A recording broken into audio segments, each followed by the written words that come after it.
নিশ্চয়ই আপনারা খুব ক্লিয়ারভাবে বুঝতে পারতেছেন একটা টপিক যে আসলে আমাদের নবী করিম সাল্লাল্লাহু আলাইহি ওয়াসাল্লাম এত সুন্নি মুসলিম দেশ থাকতে কেন বলেছেন যে ইস্পাহান অর্থাৎ খুরাসান থেকে মূলত ইমাম মাহদি বের হবে, আর ইস্পাহান থেকে বের হবে দাজ্জাল। তো আমাদের এই সৌদি আরব, কাতার, কুয়েত, দুবাই বা অন্যান্য মুসলিম দেশ রয়েছে, ওগুলোতে কোনো থেকে আসলে মূলত ইমাম মাহদি বের হবে না। তো ইমাম মাহদি বের হবে মূলত খুরাসান থেকে।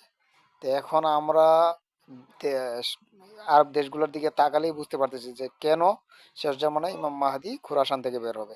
কিন্তু এখন দেখতে পারতেছেন আরব দেশগুলো কিরকম গাদ্দার হয়ে গেছে, কিরকম মুনাফিকি করতেছে, দেখতে পারতেছেন আপনারা। নিশ্চয়ই আপনাদের বোধগম্য হয়ে গেছে যে আসলে ইমাম মাহদি খুরাসান থেকেই বের হবে।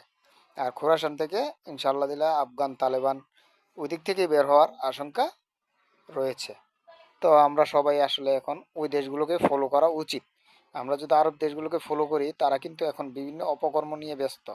নারীদের নাচ গান দেখে তাদেরকে টাকা পয়সা দেওয়া, আর নারী পাগল হয়ে, মানে অর্থাৎ বিভিন্ন খারাপ জিনিসগুলো আসলে মুখে বলা যাচ্ছে না।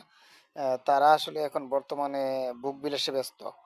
তাই তো কিছুদিন আগে ইরান তাদের উপরে মিসাইল মেরেছিল, আর নয়তো মুসলিমদের উপরে ইরান কখনোই আঘাত করতো না।